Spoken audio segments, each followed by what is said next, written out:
Assalamualaikum warahmatullahi wabarakatuh. Kembali lagi bersama kami di channel Wisata Ilahi. Hari ini kita akan membahas kisah tentang salah seorang sahabat Nabi Muhammad SAW yang bernama Salman Al-Farisi.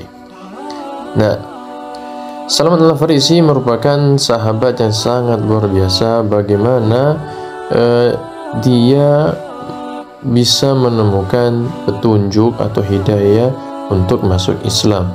Ya.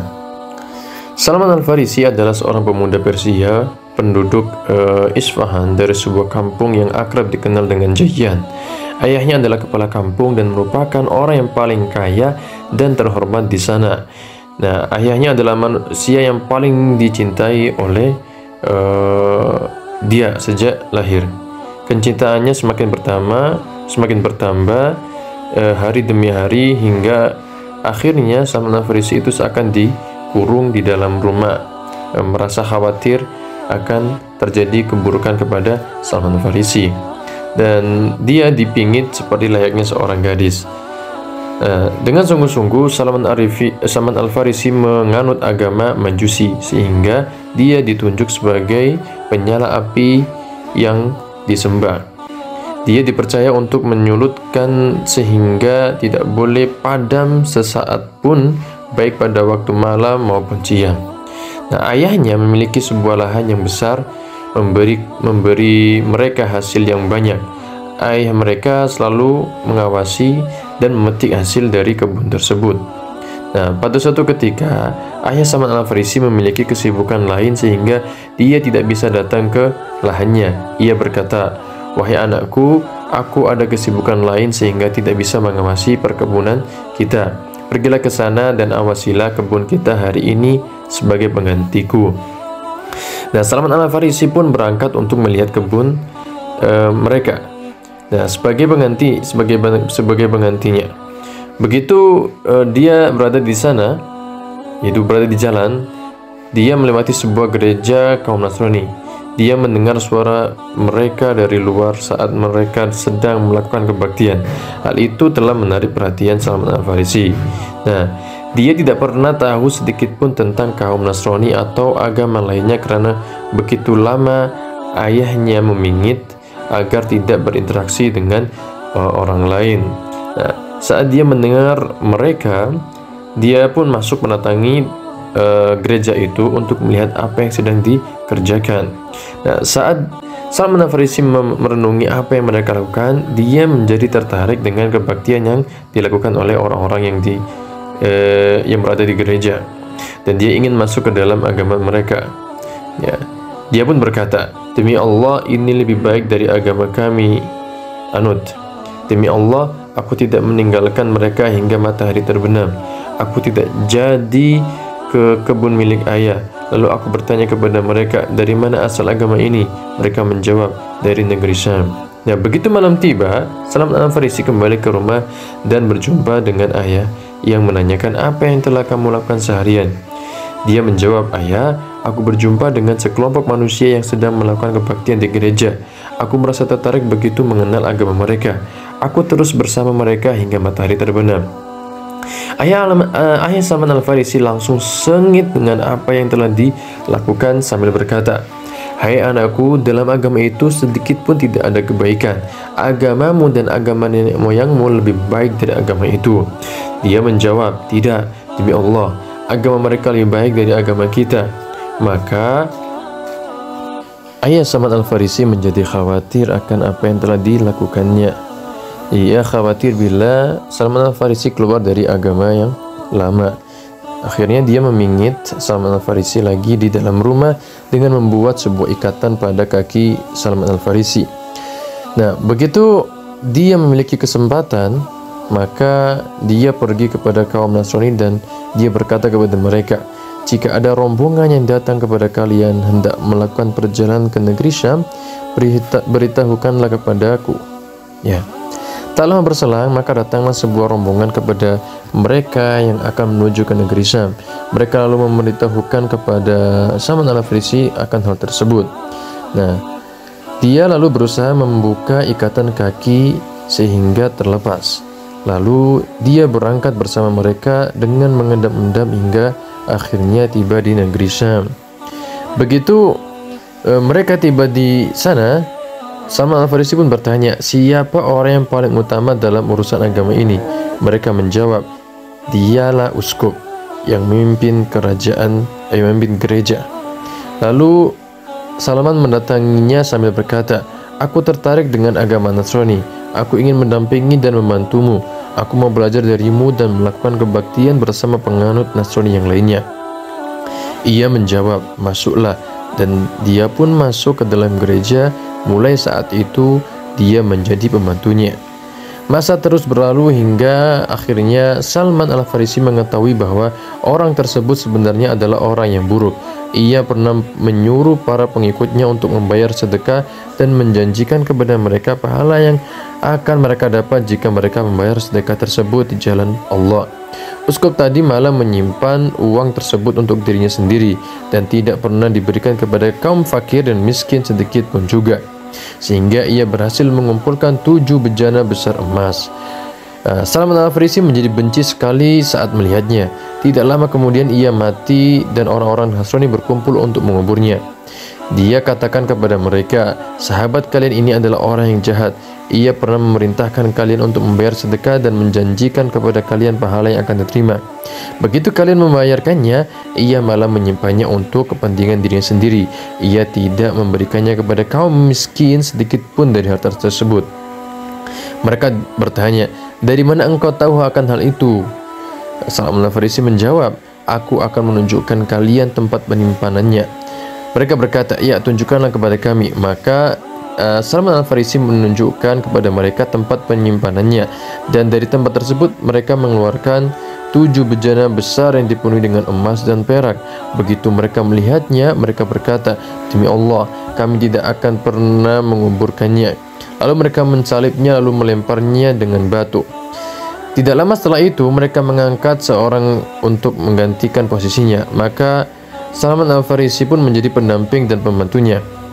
Nah, dia tidak pernah melihat seorang pun yang lebih zuhud darinya. Tidak ada seorang pun yang mengalahkannya dalam urusan akhirat. Tidak ada yang melewatinya dalam masalah ibadah sepanjang malam dan siang. Nah, dia amat mencintainya. Dia tinggal bersamanya untuk beberapa lama. Saat ia menjelang ajal, dia bertanya kepada sang pemimpin gereja tersebut, ya fulan, kepada siapa kau akan mewasiatkan aku? Berikanlah nasihat kepadaku akan orang yang perlu aku ikuti setelah kau tiada. Ia menjawab, anakku, aku tidak mengenal orang yang kau cari kecuali ada seorang yang tinggal di Mosul.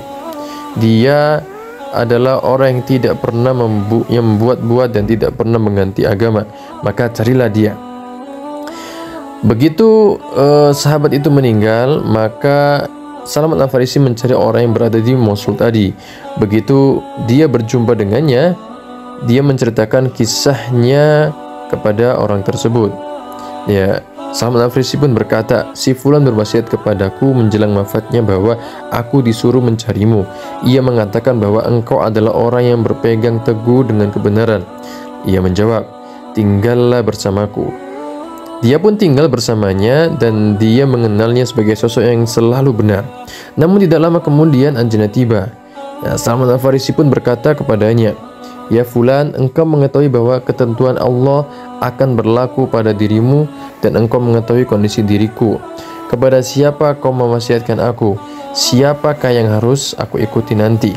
Ia menjawab, wahai anakku, demi Allah, aku tidak mengetahui manusia yang beragama seperti kita ini kecuali ada seseorang di Nasibin.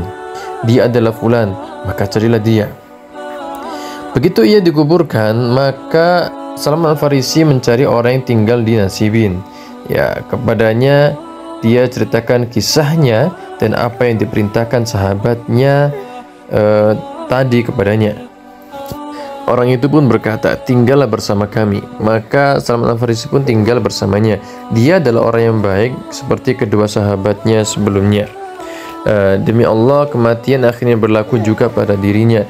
Begitu ajalnya tiba, dia bertanya kepadanya, engkau tahu bagaimana kondisiku? Kepada siapa engkau hendak mewasiatkan aku? Ia menjawab, "Hai anakku, demi Allah, aku tidak mengetahui manusia yang beragama seperti kita ini kecuali ada seseorang di Amuria. Dia adalah fulan, maka carilah dia." Salman Al-Farisi pun mencari dan menceritakan kisahnya. Lalu dia berkata, orang tersebut berkata, "Tinggallah bersamaku." Salman Al-Farisi pun tinggal bersama pria tersebut yang demi Allah menganut agama yang sama dengan para sahabatnya tadi. Selama Salman Al-Farisi tinggal bersamanya, dia berhasil memiliki banyak sapi dan kambing. Lalu orang tersebut wafat menyusul para sahabatnya. Begitu ajal tiba, Salman Al-Farisi bertanya kepadanya, "Engkau tahu kondisiku? Lalu kepada siapa kau memastikan aku? Apa yang ingin aku perbuat?" Ia menjawab, "Anakku, demi Allah, aku tidak mengetahui adanya seseorang yang masih menganut agama yang kita ikuti.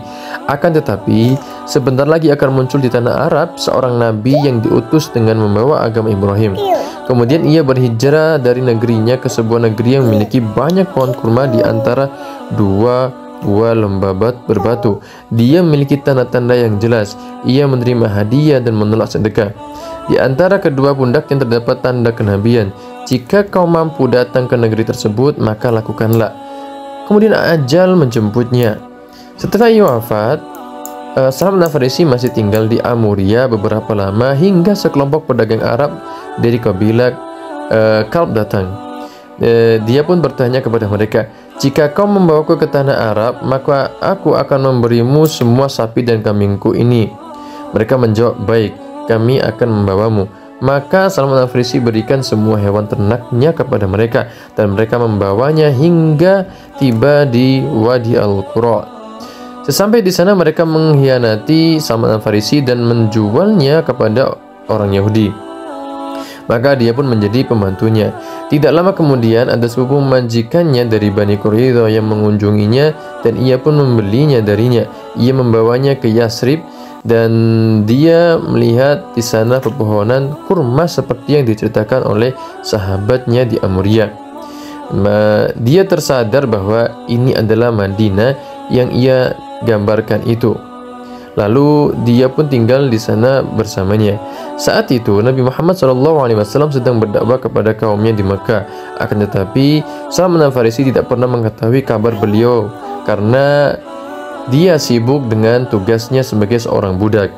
Sesudah lama berselang, maka Nabi Muhammad SAW berhijrah ke Yasrib.